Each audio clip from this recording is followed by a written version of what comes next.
श्री स्वामी समर्थ. जय जय स्वामी समर्थ. स्वामींचं नाव घेऊन मी आजच्या ह्या नवीन व्हिडिओला सुरुवात करते. आज 3 मार्च आणि आज आहे ग्रस्तोदित चंद्रग्रहण. म्हणजेच ग्रस्त असलेलं चंद्रबिंब आपल्याला दिसणार आहे. तर हे चंद्रग्रहण भारतामध्ये दिसणार आहे.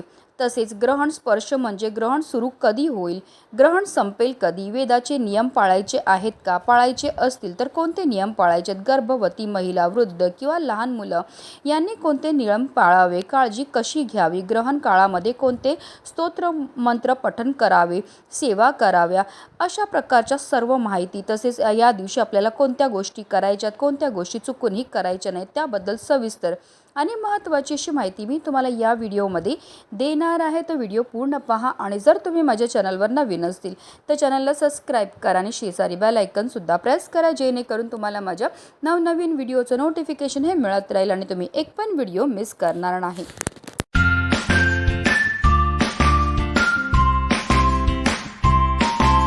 आजचं जे ग्रहण आहे, ग्रस्तोदित चंद्रग्रहण भारतामध्ये सर्वत्र दिसणार आहे. त्यामुळे सर्वांनाच वेद नियम पाळायचे आहेत. 3 मार्च रोजी धुलीवंदन आहे. 2 मार्च रोजी होलिका दहन झाले आहे. कोणतेही ग्रहण म्हणजे त्या काळामध्ये पृथ्वीवरील विषाणूंचा संसर्ग वाढलेला असतो, कारण वातावरणामध्ये बदल झालेला असतो. त्यासाठी आपल्याला काही नियम पाळावे लागतात आणि विशेषतः अन्नग्रहण म्हणजे जेवण ग्रहणाच्या काळात करत नाही.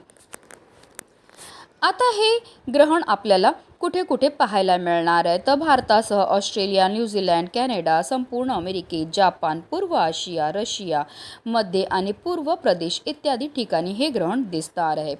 ग्रहण स्पर्श म्हणजे ग्रहण सुरू कधी होणार, तर 3 मार्च रोजी दुपारी 3:20 ग्रहण सुरू होईल आणि मोक्ष म्हणजे ग्रहण कधी संपेल, तर 3 मार्च रोजी संध्याकाळी 6:48 ग्रहण संपणार आहे. आता ग्रहणाचा पुण्यकाळ कधी आहे, तर ग्रहणाचा पुण्यकाळ हा 3 मार्च रोजी सूर्यास्तापासून म्हणजेच 3 मार्च रोजी सायंकाळी 6:20 ते सायंकाळी 6:48 म्हणजे साधारण अर्धा तासाचा पुण्यकाळ आहे. अल्प आहे कमी आहे, या वेळेत आपण जास्तीत जास्त सेवा कराव्यात. बघा, वेदाचे नियम कधीपासून पाळायचे, तर वेदाचे नियम आपल्याला पाळायचे ते म्हणजे 3 मार्च रोजी सकाळी सूर्योदयापासून ते संध्याकाळी ग्रहण संपेपर्यंत म्हणजे 6:48 गर्भवती महिलांनी, वृद्ध किंवा आजारी माणसांनी, लहान मुलं असतील यांच्यासाठी वेदाचे नियम थोडेफार शिथिल आहेत.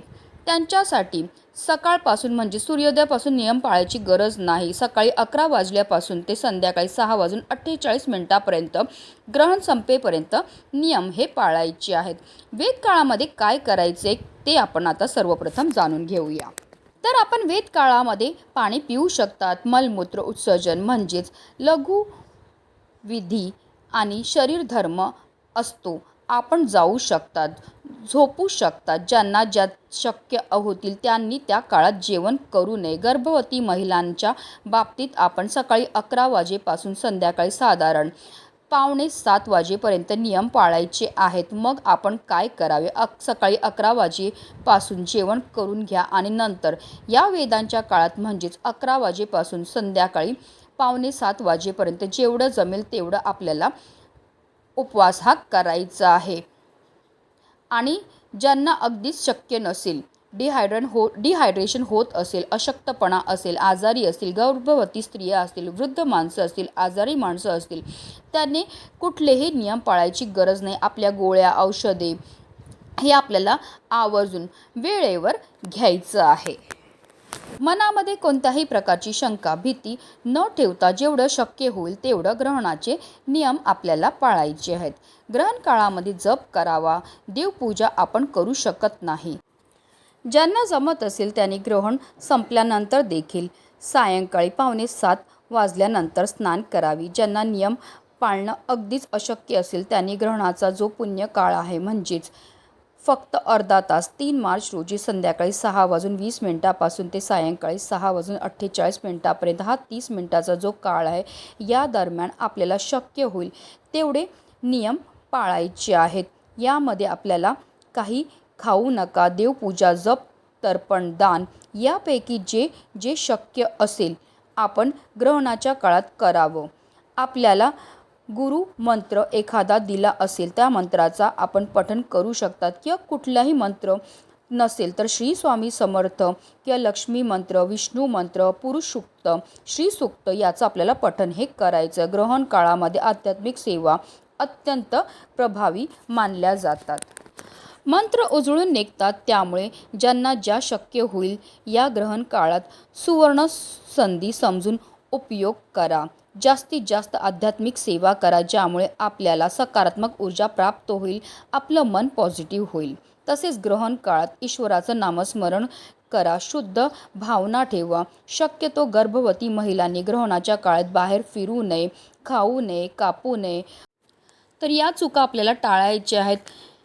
ग्रहण स्पर्शापासून मोक्षपर्यंत जरी पाळले नियम तरीही चालण्यासारखे आहेत. बघा, चंद्र देवताचा कुठलाही मंत्र ओम सोमाय नमः किंवा ओम श्री सोमाय नमः या मंत्राचा आपण पठण करावं. हे शास्त्र आहे. शास्त्राला ग्रहण बघू नका. 3 मार्च रोजी सूर्योदयापासूनच दूध असेल किंवा खाद्यपदार्थ असतील घरातील त्यावरील तुळशीपत्र ठेवावं. होळीची ग्रहण काळामध्ये कोणतेही स्तोत्र मंत्र जेवढं जास्त जप कराल त्याचा 10 पटीने तुम्हाला पुण्य मिळेल. बरेच साधक नदीमध्ये कमरे एवढ्या पाण्यात उभे राहतात आणि उपासना करतात.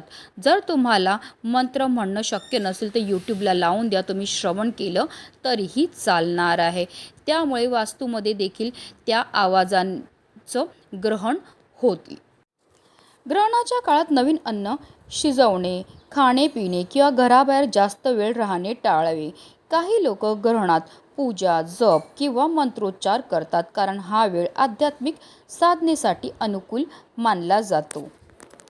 ग्रहणाच्या काळामध्ये लहान मुलांना, वृद्ध आणि गर्भवती महिलांनी घराबाहेर जाणे टाळावे.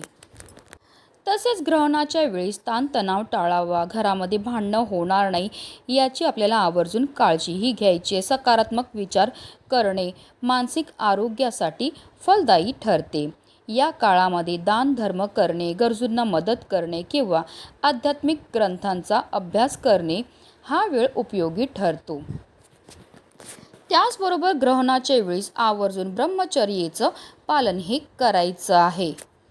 ग्रहणाच्या सूतक काळात कोणत्याही प्रकारची पूजा करू नये. तसेच सूतक काळामध्ये पलंगावर चुकूनही आपल्याला झोपायचं नाही आहे. चंद्रग्रहण म्हणजे कोणत्याही प्रकारचा धोका नाही आहे. कोणत्याही प्रकारच्या अफवा पसरू नका. हा काळ आध्यात्मिक गोष्टींकरता म्हणजेच देवाचा जप, ध्यान याकरता अतिशय उत्तम मानला जातो. फक्त गर्भवती महिला, लहान मुलांनी, वृद्ध तसेच आजारी व्यक्तींनी ग्रहण काळामध्ये चुकूनही घराच्या बाहेर पडू नये. म्हणूनच व्हिडिओ जास्तीत जास्त लोकांपर्यंत शेअर करा, जेणेकरून चुकूनही कोणाकडनं कोणत्याही प्रकारच्या चुका झाल्या नाही पाहिजेत, हीच मनामध्ये इच्छा. श्री स्वामी समर्थ. जय जय स्वामी समर्थ.